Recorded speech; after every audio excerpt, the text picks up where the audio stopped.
You ask Tiger to solve. This deals with linear equations with one unknown. The final result is x equals 4. Let's solve it step by step. Simplify the expression. Simplify the arithmetic.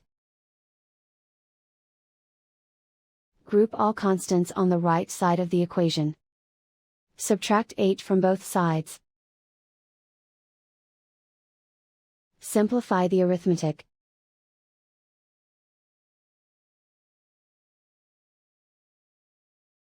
Isolate the x. Divide both sides by 6. Simplify the fraction.